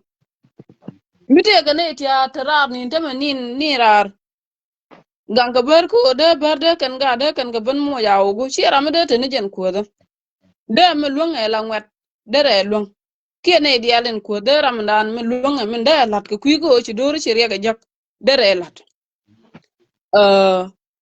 mite ke duo mo do dien mi shie woling la shi nyalu li che so ne jiek a jena lon nyalu le na mo mana ante ke ne ti chirwai ti I don't know me da man da na shwali junior mela do yene to kono la man da de yen to diala ti de yen ga pal da ra lon na ka right kana pal yes and we are doing it anything and ne lon ka le na mo de ne lat dio yene video de me pa ne chelet ko ujo changa ko tin long bar ban me karo do bo da ke akan ke ter kur ko ngai ni je o gwante ar me kana ngana dara nga kwet mana na ndara ko na kara mu qualify ke kwide mite ke mi che duir da la ne je loy de o nyama la chine me che duir ke 1 2 3 de no de kule je ne jen e dara nga kwet kana liya jel ka kel mi joje chu kon te kare akon chia fight ka rodan mi joje ku ko rodan korek bo chan rodan korek ka du mulut ko rodan ke je akon rodan chia euro chi ko robi yoro koro chi dole dan min kwede je nen chene kwede ko te ga mu bo understand mu bo je ga be ko ga yaran loy de ko du banan che je ke je o che loy de yar manan bo ben wet ke we nan che gur ke je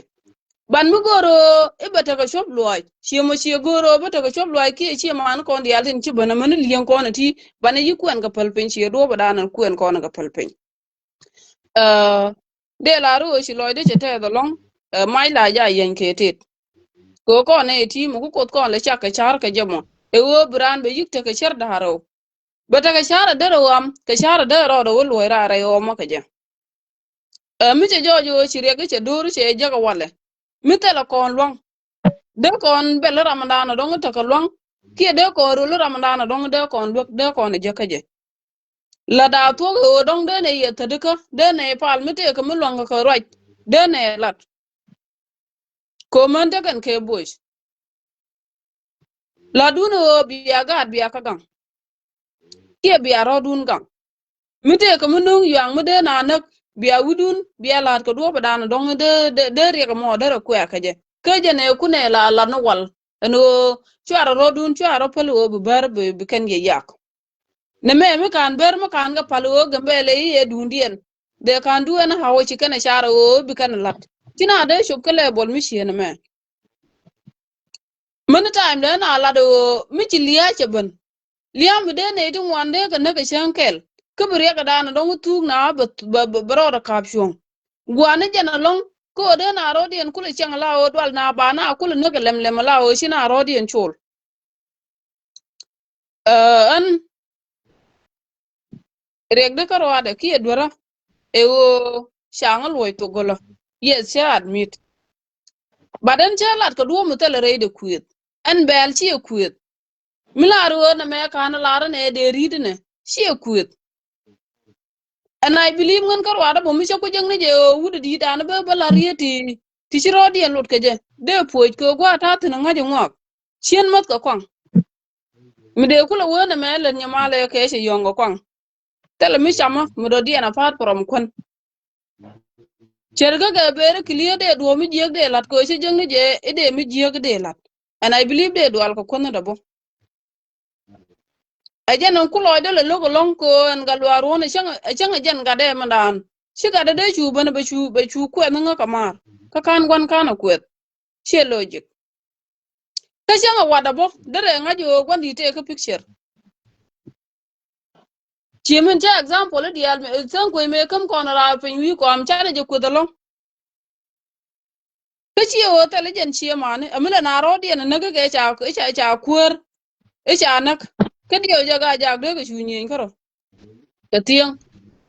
bat ko nga ke je ya ramata wana ka te bel ka je ka gwat kien tina rodien palpin tine dial chicken go ni o point en gwandit ba pen penyidi ba nong penyidi me me chu kuna che na balwak mi je joje wale garwon ko te lat ko rodien ka gambele tetin kene jen nyama da nan chwala almutu mi chu wude da ne chwali umot kene ten ko shi ka ban pen jen kan ka man mi lelet ariya me luñ pen kariya me cha wot pen din riyam nuwartin mi ci kala bana wala ci na ta ke up niente ga video de mi chalat pan no I believe e pan kena jo bo kwar kon chwar ka ne in bol ka mesme akon ga shimu ke hata im ko bi kala wote ko link ke nwa bi kala wote ke explanation ko nyin kon ka media kap ka e wota la mangaje mi de wandi de kuchu de bana de ban question ka je mi te jojo dong te ka mi gor chu bler la tok che o mi gwan ka na bar ka cha na ban nyodo gwandi de kana do re kana le yes ta ke very right do de ban korak ka de jogo kon mi right bar nuori amani jen tala mede jaga dwal ko be la bar adlon ka bar la dana mo sha policy che gor ko kan ber ko ndin tin na kana re duar ai da taka ka party dien ke tala ka party dien adlon rai ka to bar ka bar de la do ka bar duna min jel kana re duar ke min gor kana na kana na ajana ko kamo simple case like this chemin cheling ana to belani o ngukane la directly o ka bar nang na ko amberi sure that o bar lar kana ka nuori kan naga kor police medan chala de ka nuori ke o cha chiyo nuori chala chelo no o cha gambele cha dak a chiyo dor and we are proud of it amani ambar ba ko proud ka chiyo dien tel mi de ta ka je ko mi je jojo che roi te ka ti cha dak runda to mu na wo in detail mi je wo be ba lu ni ala be ben wo e ngani na me e che je ne lo do na me che nge de jo kor jawdu che to boro de che mala de e interview che jen peglo interview dan lo ko luka je e je luka mana tele luk mu do dien ala luk la ko na te ken tu na ba ka gor ka pe run mi chen do ban ba da dan dia te cha ko le ba ko no wi te bolo ba wo che nge pan chinga gwana kanga ga ngwe shi awo je ke je ne e je luka da na luk chen de min lo ka je tele mi din mala wi alat ke ko jel na ka evident no ro de mi jende yena bel ngana mo de yen ngabel ke o ngu cha ju wol to go but ne di alen cha video link dia waje 50-50 te ke 50 mo waje che thok link ko galwa ke 50 mo laro emin ci ga gondi di che la di chi gwade mi cha wo rol ka gwa ke le ne di al to dong de na la bulong no bonyen lwal link dere ro ko mo ke sai mi chungu tino sai me agent ci thok la do de la do shi loy de chete ngan tiena logo kwa ngo correct mi a point de boko ran mi chiro du no ngi am nat la na ro ke shiodu de ngo kwet bo ba diego bina shub ko family de kan ban ka media tel mi cha contribute ka nore mi yar ga nga yar ga ko nga no ro de te do te ke nyin nore ti babar yeten but why mar shi ro mu gwa chen ma kana char pani o dong de kwet ke je but ko sha ngo ta gwa jiek ajana no bo ban ta ka lai ba ma wadar de laru shi loy de tet yen bi was ko ci loy da ca ted yen yal yen ite kono dong chunkel kane ni mandan de laru ci loy de ca ted lon ko ci atam dun ci atek de karami ci berej yo be ri be guk be video ba ga ane thank you welcome jiramo Ba nyama le de mm madong de kon la de regme mi sup panye kon kama de dien bu kon ngaji wo ber ngut ke nek dan tam gor we dong ba na jekje mm en wo raji teram belke en kuore ko tong me ne mu cha gun kon ma tel bel tel kuore belke ma chan char su ko china to ne kon sili gu kon abi lu jok ma chi bu lu jok ta kon wo tin ke ber mi cha kon mo da opportunity tam tel galwa mi kwa bel adol ne me mi china ngong mo tin chi ngong men kon la nak kan gar kon la nak ma china ngong ke ber char chul ta ga ana wo jen ba thank you thank you cha jodu cha jen lin ke shiodu ko kan shiodu nan an captain garo ka Australia oh captain male Malaysia wa long ci loy na na te cha jodu lin shi man dan yo ma le jen je roje me chala de jen je de weria de ke joko ka gag du ke video telecom bel ne menta critical time kon kwini kon dia lan gwa tin wer tin gelo a tele mela bel me chiran mi je ran mi cheling ya la bel je a te ne yeah chon tin thank you lo karwade yes thank you ga shi loy thank de you brother cha wer kana ba toy ko na bo gor lia na kon je ga oh bel wan ru na ne ro de no na kala ani bu ko nyal bata kel ke ye be ya gang bo mo rodun tele ngu ni na men thank you no ye cha yot du to ko nan ngayen ke o dong de ke chun ka bu dun be te chunga tele ram no ga ni ne tin la ta ko ngot ko ba yi yo ge Ele no mai du pin biran ju kula bar teran ka dur ko ran mi che jo ele no mai du pin ka jala ga mon mo de yero dun ju bar da man chi kan cha kan eh de togo biraro de chol tega ai de che ina ran mi chang je jo ni ji bi nak bi yik su ko che te du che ba do bu mo tega chi te de na mo ye nyamale ran mi jo go be ji nak mi chang si nyamale nak na go madaji na mm madaji teke ngada ka yani teke gune charoken bim rama che nyiman nyam che ruet che rama che nyiman che ruet to kana bim karoken me charoken jak kajal ka muni diore ngawal ha chawana kan Yang kwan ko kama tiene tet kon no bar ye bar request sa ko ni bola chop jeng ne ye ya nu ko lana tama ko charo bim long ka kan koro jagana kwara chok kama tet kon ba ye bola du ba ye tong mana me yenta kon bar ma cha ma jek exactly tan tal man pal mm ya an ko ko la ndu ko mo go lo de chete Thank you, ya Nyama. balan de no go ni kwar mala ta kel ke ye bi was thank you ya toy kamal ke bi but kamal ke bi ba kamal ni kwar mala kon po do kon dial amen banero the next time go along by bi ara ko gara ba lo ga mm Thank go thank you